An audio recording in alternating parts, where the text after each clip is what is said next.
There are definitely things. So I was a fatty. Like my nickname in school was Fatso, and I was 100 pounds in 3rd grade. And there are a lot of things I wish I had known that I learned a lot later.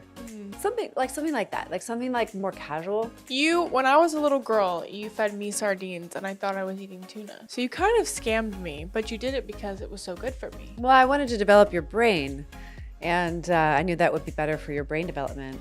We noticed that 85.8% of you guys are not subscribed. So what are you doing? We give you guys free weight loss advice. And to the 14.2% that are subscribed, you guys are doing something right here. So thank you for all your support. We really appreciate it. But seriously, if you're not subscribed, go ahead and click the subscribe button down below. Did you guys know that sardines are like really good for you and have a lot of protein in them? Yeah, they're really a great low cost way to get omega-3 fatty acids, which will help lower your inflammation and therefore also disease, risk. Yeah, it's pretty awesome. But you say that to most people and they're like, ew, it's so gross. And I've been fat my whole life, and I've learned a few hacks over the years in losing all this weight, and then also in supporting thousands of women losing weight, and also supporting Penelope in losing 155 pounds just in the last couple of years. No loose skin. She's like a whole new person. It's just like, it's so cool. So I wanted to share with you today, like the best proteins that we think, and mine are going to be different than hers. I have some that are intellectual that I know are good, but I don't eat myself. And many of those things Penelope actually has had direct experience with. And I do want to distinguish something here. One thing is like what you eat to get the weight off. And another thing is what you eat to keep the weight off and stay really, really vibrantly healthy. And they're almost like two separate categories, although they also collapse. And I do want to make that distinction because protein is all the rage. It's trending on social media. It's trending in print media. It's trending in television. Like it is like the star of the nutrition world right now. And I think there's a lot of misperceptions about what it means, how to source it properly, and then how much to get, which we'll cover in another video. Honestly, guys, for me, my top protein sources, you want me to just list them down? Why not? That's what we're here for. I love venison because it is so versatile, and I didn't even know, like mom really taught me how versatile it was. I was like, Penelope, maybe you should try venison. She's like, ew, venison's so gross. It actually can be really gross sometimes. And then one day you were like, oh, look at these macros. They're really good macros. You're like, Mom, you can't beat these macros. I'm like, I know. You literally can't. You can have an entire pack of venison for under 500 calories. That's ridiculous. But just be careful because I really don't like the tendons in it. So what is venison? Venison's deer. I didn't know venison was deer, but venison is deer. Yeah. And then there's elk. Elk is a little fattier, so I'm not like a huge fan. But it also tastes a little more gamey. Yeah. Bison is one too. Yeah, that you can easily find. You can find that. And you're almost guaranteed that bison is going to be grass-fed, that venison is going to be wild or grass-fed. Mom doesn't agree with elk. me, but Parmesan cheese is delicious. It's one of my favorite protein sources, and it does have protein in it. Yeah, I mean, I think that when we're talking about these topics, we also need to be thinking about the quality. Yes, of Because course. like beef is going to be easy to find, right? Lean beef is easy to find, and that's going to be kind of normal. And then a step up from that would like be venison, and that's kind of how you did it. Yeah. And yeah, so And turkey and chicken. I like turkey and chicken, but I just get tired of them really fast. the farming practices for turkey and chicken, even the good ones, are pretty questionable. So I think that's where the quality question comes in for us. We're like not really sure about the supply chain, so we opt out of that a lot. Plus, the health benefits don't seem to be as nutrient dense as these other options that you're listing. But I think one of the reasons why you go to these protein sources is because you realized it kept you full.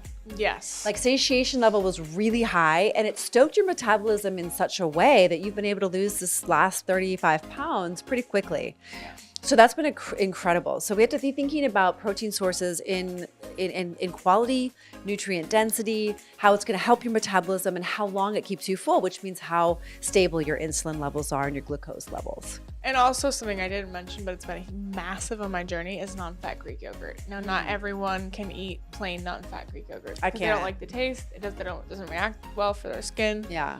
Raw kefir is really nice if you can find it, but can't actually legally recommend it to you. But again, all of these things are sourced really well. I'm so blessed to be able to have access to grass-fed, grass-finished, 100% organic products. Yeah, and if you can't find them, you might as well opt out. Now I'm going to get into that for my side, but also eggs. Eggs have been a really big part of your journey. I love eggs. They keep you full for hours. They give me life. They really give me energy. This energy that I can use for brain power. Like my brain turns on when I eat eggs. And come to find out, this is a whole nother conversation about biologically available protein sources. Mother's milk is the highest, which of course we don't drink anymore because we don't need it. And that would be weird. And so it would be eggs. Eggs are like almost as biologically available in the human body protein source that we have outside of mother's milk. Everything else, including sardines and fish and chicken and turkey and beef, all of that, even legumes and whatnot, are all like below eggs. So eggs are extremely superior when it comes to biologically available, that means absorbable protein that your body will recognize and use as protein, because we are protein making machines, believe it or not. Like we have amino acids in our bodies. Amino acids are the building blocks of protein. And so we basically just need to get the ones our body doesn't produce. And that's why vegetarian and vegan societies, like cultures that have lived that way for centuries, can be so healthy and not, die of malnutrition, because they just need to get the amino acids that we don't make in our own bodies. And so I'm more leaning towards a vegan vegetarian when it comes to my protein sources. So if you're a listener out there and that's a choice you've made for your lifestyle, it's really important that you get your protein needs met, especially if you're older like me. And so again, we always want to think about quality. And in addition to that is absorbability, because you are not what you eat, you are what you absorb. And not all of us are able to absorb all of the protein that we are eating. Like a macro, like a large molecule of beef or chicken or turkey is going to be a lot different than when you eat microgreens. Like microgreens are actually a great source of protein because the molecule size is so low in our body and our cells recognize it and absorb it as protein and utilize it as such. So if you really want high vibe, high quality, grow your own microgreens, find someone who'll grow them for you, like excellent. So good, so nutrient dense, so helpful for your metabolism. And oh my gosh, I cannot believe how long they keep me full. Satiation levels super high. So when we think about our checklist, is it good quality? Is it nutrient dense? Does it keep me full for a long time? Is it stoking the fire of my metabolism? And I would say microgreens are top for me, because they're not going to toxify my body. They're going to keep me really vital. They're going to give me good energy. So that's something I learned that I wish I knew when I was in third grade being called fatso. Yeah. Like a little step further from that is leafy greens. Believe it or not, they're a great source of protein, but maybe not as high in protein as tempeh, which is a fermented soybean product eaten in Asia. So that's a really good one. It's so strong in flavor. I don't always like to eat it. So it's like a very rare thing, but super nutrient dense, super high quality, especially if you can get it homemade, which we have someone in San Diego who does that. Amazing. Satiation levels super high. You don't even need that much. And you're just like so full. And, I think it stokes the fire of my metabolism. But anyway, those are my top sources. And I know we probably didn't get to 10, but that should help you at least know from our inside scoop. I think a lot of people out there are probably going to go for fish. Fish in the diet culture and in the weight loss community is top because you've got low calorie, but the quality is just questionable. I just don't know about what's going on with the water and the mercury and I learned something recently. I don't know. About what is it called? Farm-raised fish. Farm-raised fish is terrible. I just learned that. I mean, some farmers are more. Well, okay. It's a cesspool of like sweetening their own poop, basically. And also, I learned that if you check farm-raised fish salmon, if it says wild salmon and you check the back and it says dye on it, that means it's actually farm-raised or farm, and that means that they added color to it. So it's actually, when it's from a farm, it's white, not that pink color. So it is better to get it wild Alaskan, and if you're getting it wild caught, it's not like from the sea. Like you need to check the label on the back, because if it says dyed, that means they're coloring it to make it look like salmon, and you don't want to be eating colored salmon. I have a few really trusted resources that I can send to you. So just comment below if you're looking for a trusted resource for fish. I can share that link with you, and we order from there in bulk every 6 months or so for the household.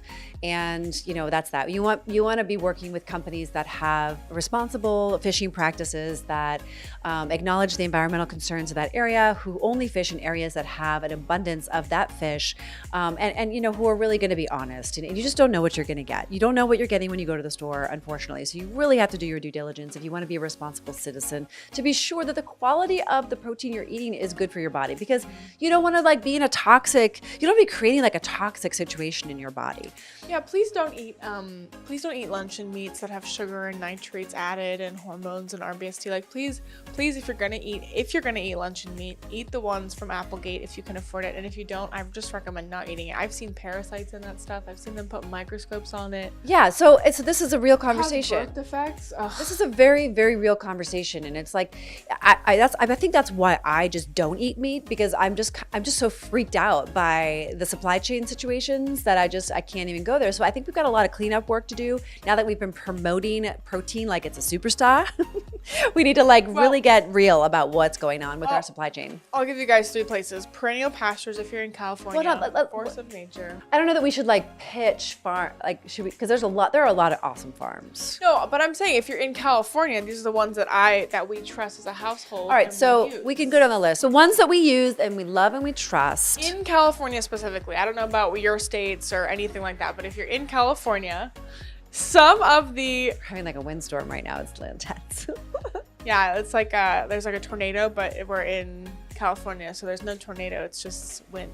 It's 30-mile-an-hour winds or something. It's blowing tree branches off of our house. But anyway. Yeah. Anyway, back to the roof is still on the house. And I think it's really important that you decide to spend your dollars where there are responsible farming practices, because the more you do that, the more the other companies will have to go out of business because they just won't have consumers buying their products. So you have the power to vote with your dollar, and that's another reason why we decided to invest in companies and farms that are using ethical farming practices and regenerative farming practices, meaning they're caring for the land and they're not overburdening the land for profit.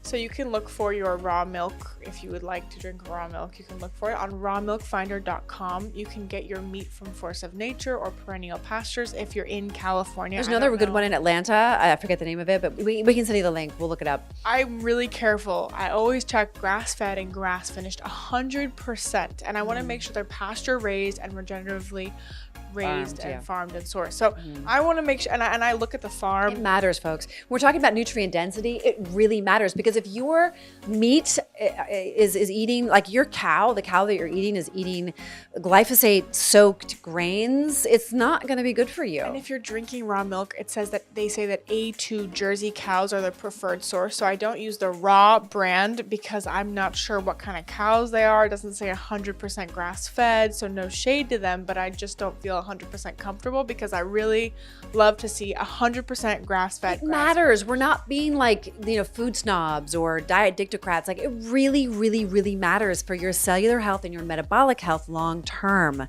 So if you're thinking ladies, this is just not real for me, I'm just struggling to get food on the table, I get it. And everyone is exactly where they are. But we saw that you can go to Walmart and get grass-fed meat. Yeah, and we just we also take our clients through a step-by-step process. We have some clients that are going from sedentary lifestyles, eating food out 100% of the time, and we take you step by step. So we always meet you where you are. We have this amazing program for women who are ready to make the changes in their lives that are necessary to lose the weight once and for all and develop lifelong skills to learn about how they can step up their protein sources, where they can buy them. And we give you all of this stuff for just $47 a month. We're there with you live texting 24/7, waking hours. And we're there also live in-person coaching calls on Mondays. And it's such a valuable program. Over 90 videos and tons of education. And we're constantly making new videos, new workout videos for you guys. And it's just me and mom. It's a really loving, no bots vibe. Yes. It's just me and mom, and we're just helping you guys through it, because we've been through it without any loose skin. So we're gonna help you try to achieve the same goals. So if you want to lose weight without loose skin, you want support, you want accountability, you want real humans, you came to the right place. That's and I hope to see you on the other side. Don't forget to like, comment, share, and subscribe, and we will see you all the time. We help women beat obesity with our Step It Up system without relying on drugs like Ozempic within 90 days. Click the link in the description to learn how to lose weight without drugs like Ozempic.